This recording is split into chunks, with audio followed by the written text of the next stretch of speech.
everyone. This is Johnny Cruz, and you are tuned in to Ugly Brown Boy. You can find me on all podcast platforms, YouTube, Instagram, and TikTok. Thank you for listening, and thank you for watching. The beginning was you and I for life. You are a piece of shit is something that I heard on a regular basis when I was growing up. And it is something that has been ingrained into my psyche, and it is something that I have been battling with for decades. What child doesn't want to feel safe? What child doesn't want to be encouraged? What child doesn't want to feel they are valued? For me, I was a constant failure. And I can blame it on the culture. That is typical. I mean, it's easy to blame it on the culture, but it's typical. I think it's something that is very prevalent in Asian cultures and probably Latin cultures as well. And being Filipino, we have the best of both worlds. And so living up to expectations of being a scholar and being straight and finding a wife and having kids and being a doctor or lawyer were things that I had to contend with. Not uncommon. I'm not saying that I was the only one that has ever had to deal with that. But I was a piece of shit. And it is that kind of programming that made me who I am today. And you can say that what doesn't kill you makes you stronger. But honestly, what kind of consolation is that? Like, it's nice to be stronger. It's nice to be resilient. But I feel like it would be nice to have been encouraged and loved in a way that wasn't conditional, to be loved because I am your child and not despised because I don't fit the mold. And a lot of times when I speak about other people, I have to clarify, because when I speak about other people, I don't want it to sound like I'm blaming anybody. I know that parents aren't given a guidebook and they don't know how to necessarily handle difficult children. Like, you know, you can read books on that stuff, but every person is different. So still the outcome is going to be different. And I am very self-aware. I know when I am being an asshole myself. And I know that growing up, I was very rebellious for different reasons. It could have been the ADHD. It could have been my inability to learn in the traditional sense. But I'm where I am now. I get it. I'm stronger. Okay, I get it. But I wonder what it would have been like to be loved for who I am. I wonder what it would have been like to be accepted and to be told that no matter what you are, we love you.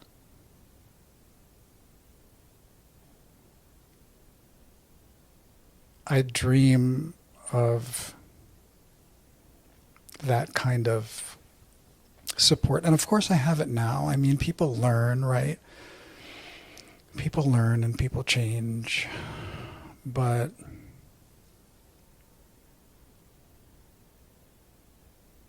it's not part of my story when I was growing up that I had the kind of support that I have now. And I understand it's not something that is typically accepted, to go against the grain and to do things differently from what's expected of you. But I wish I had that kind of childhood, you know, where I was loved and I was taught that home was my safe place. And I don't dwell on it very much, but times like this, when I'm talking about it now and regurgitating all of it, it hurts my heart. And I wonder, you know, what would it have been like? What kind of person, besides a strong person, what kind of person would I have been? We all have baggage and we all have obstacles that we have to get over. But what if certain obstacles weren't there? What if there was just love? What if the kids at school liked you for who you were? What if they didn't make fun of you for your slanted eyes and your flat nose? What if they didn't make fun of you for your non-Caucasian looks? What if you grew up believing that you were just as beautiful as the person next to you with the sharp nose and the blonde hair? I want to know what that's like. If my soul decides to come back to this earth, although the way things are going, I am staying in the galaxies amidst the stars. But if I do ever come back, I want to live a life where I am accepted for who I am, where I'm not made fun of for the color of my skin, where I am not made fun of when, as a child, I tried to speak Tagalog. And my cousins made fun of me for the way I sounded. I want to know what it's like to be encouraged.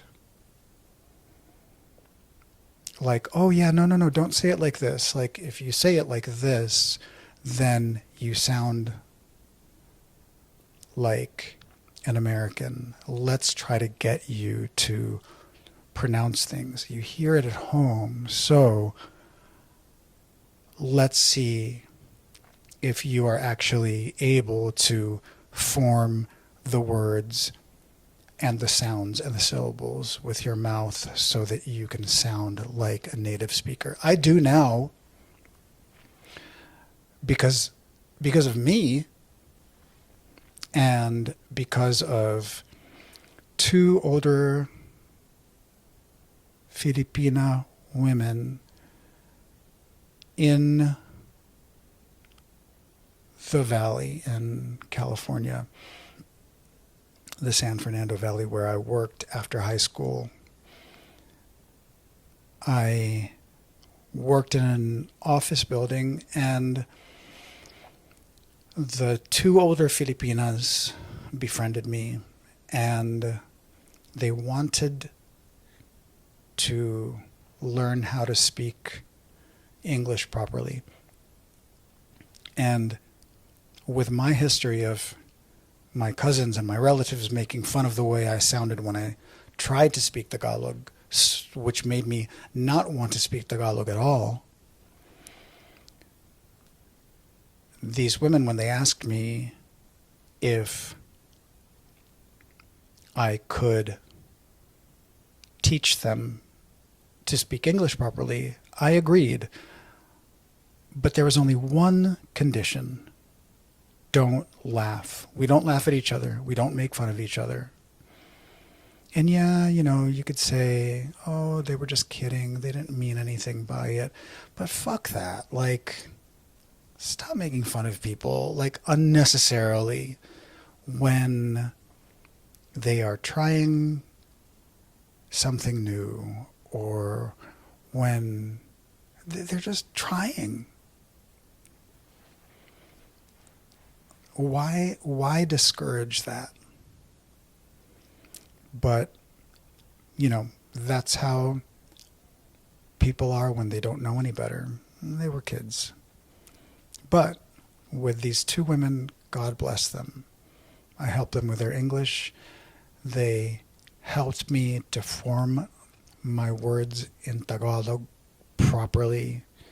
They helped me with my grammar and my syntax and everything. And with that, I ran with it. I went and watched movies in Tagalog, and all of that led to me being fluent now. So, honestly, God bless those two. But I think what I want to impart in this moment is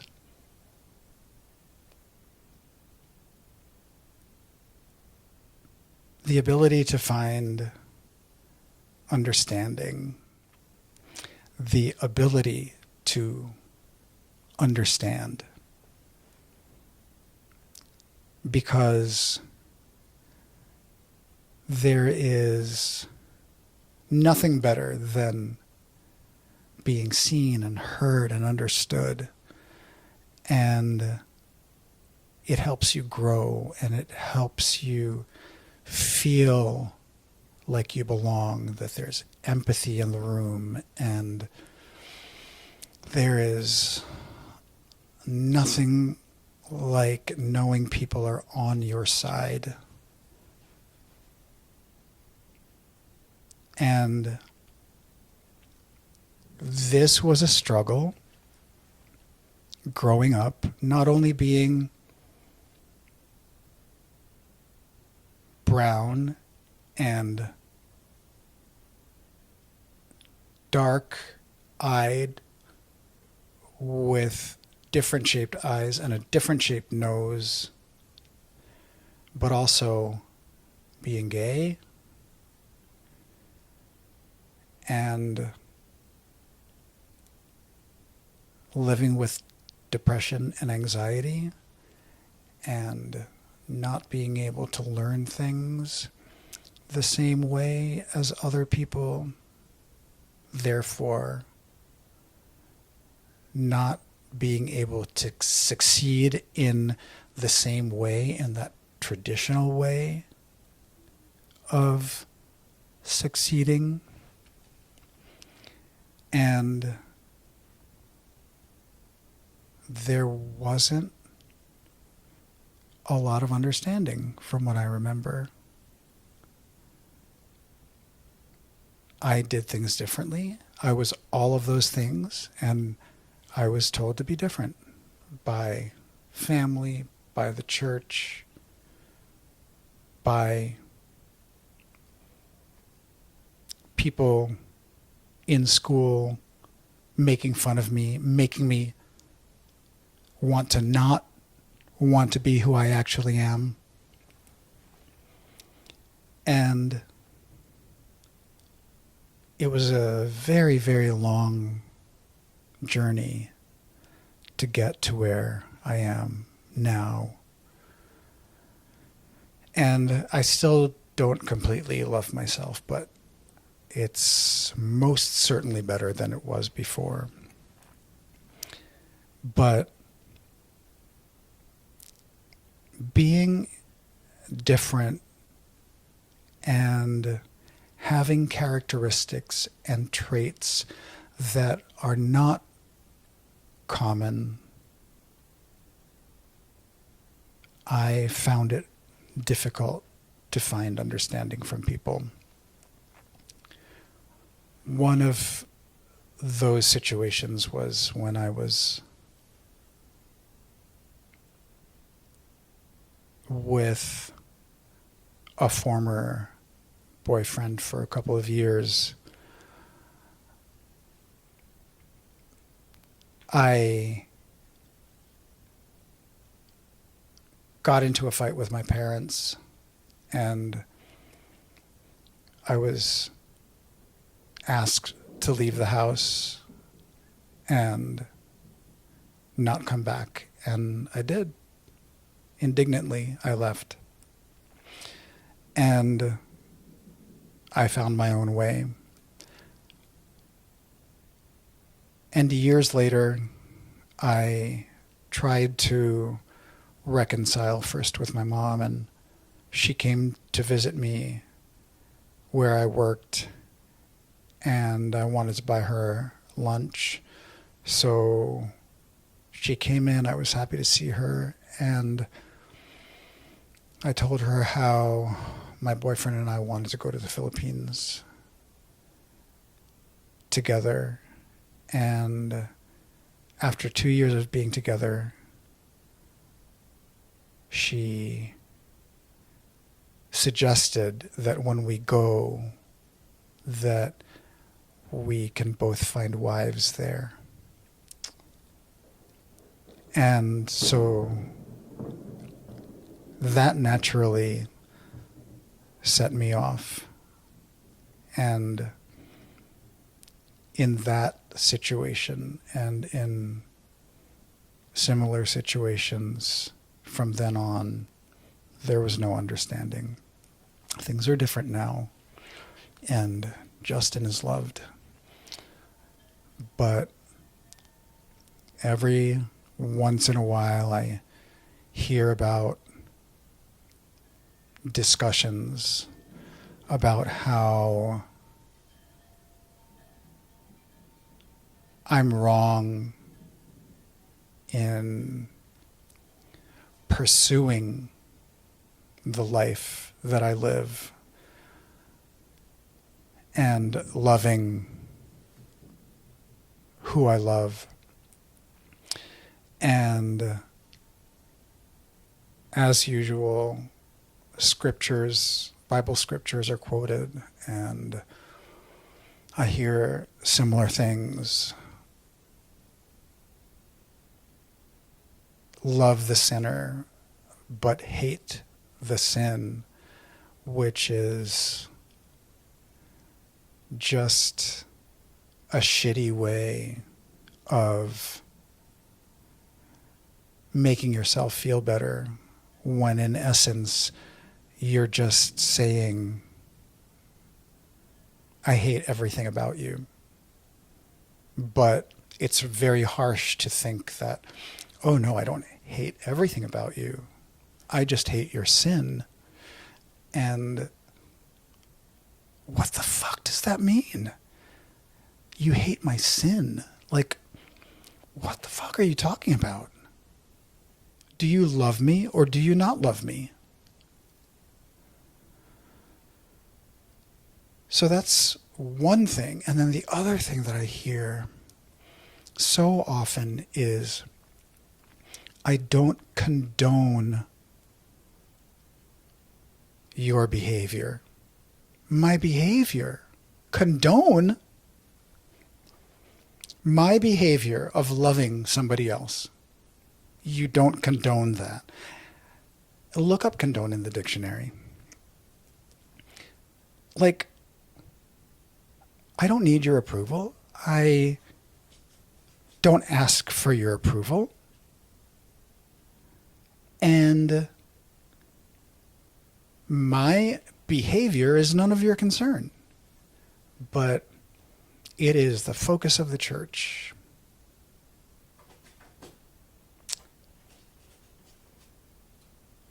The church just wants... Come up, come up, come on up, come up. Reed, come here. Okay. We have thunderstorms, and this is Reed. Say, oh, Reedy, I'm not doing anything to you. Stop. Stop. See, this is what he does. This is what he does. He squeals for no reason. I'm not doing anything. I just want to introduce you, Reedy. Say hi to everybody. So we have thunderstorms, and he's scared of them. See? Not doing anything. Okay, I'm leaving that on camera because this is the crazy shit that this dog does. But anyway, that's what the church does. There is so much judgment solely towards the LGBTQ community, and no one else is chastised or judged or condemned like my community. So that is another thing that I have to contend with, is not being understood and just being condemned for living a beautiful and loving life that I've created with Justin and Reed. So, we talk about understanding as well. There was another situation where I was really going through it, and I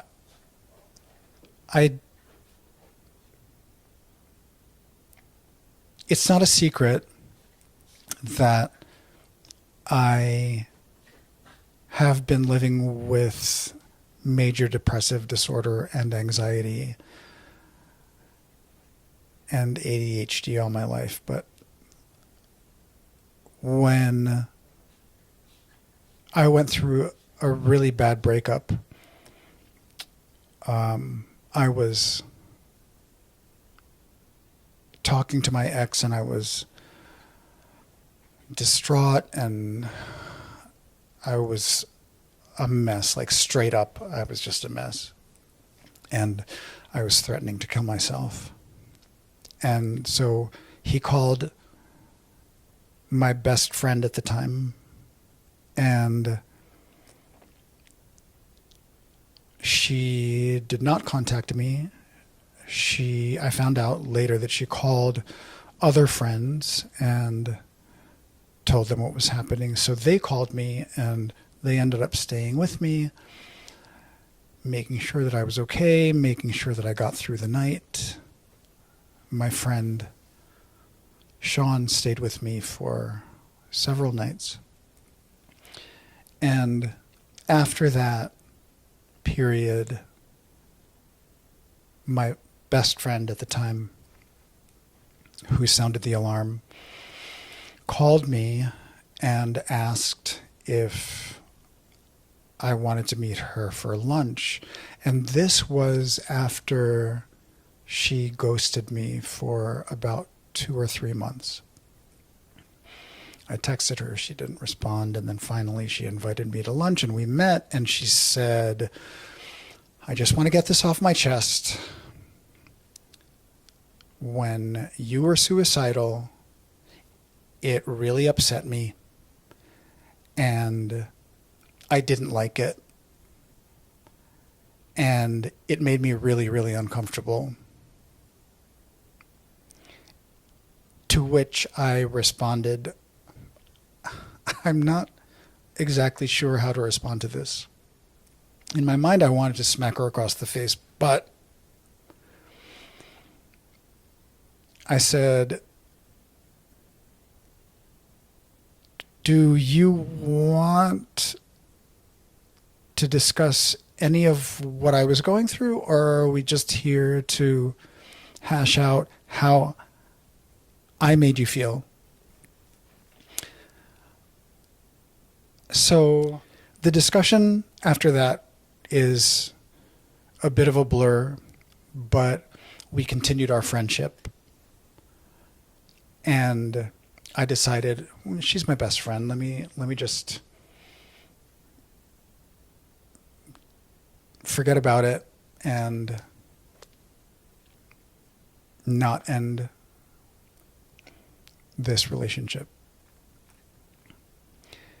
And we went years still hanging out, having a great time, until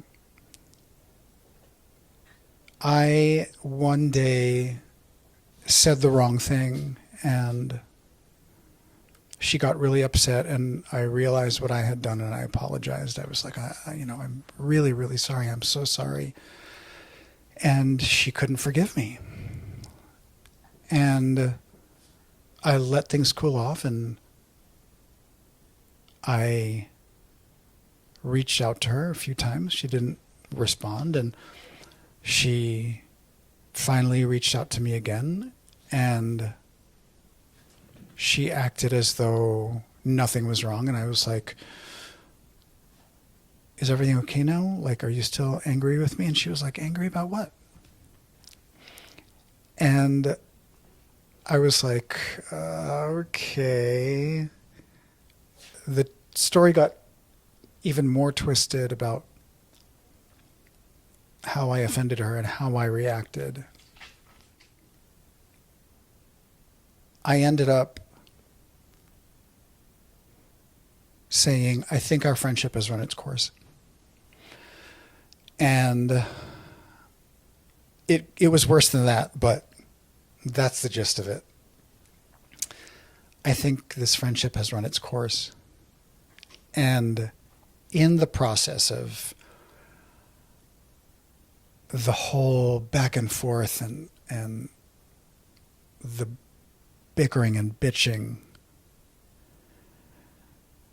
I mentioned the day that she called me to meet with me so that we could talk about how I made her feel when I was suicidal. And she completely put it out of her head and acted as though nothing ever happened. So much for her self-awareness. All this to say that in our little communities that we create, in our families, we have to get to a point where the judgment is diminished and the love is magnified. And it starts with you. It starts with you and your ability to self-analyze and regulate, or your ability to take accountability for your behavior and not put the blame on other people. Because the thing is, it's okay. We all make mistakes, and we all do things that may upset somebody else. We're all human.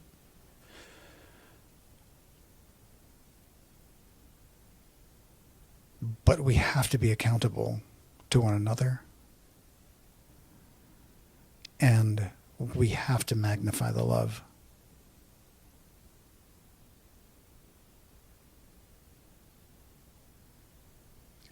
Do I grieve these friendships still?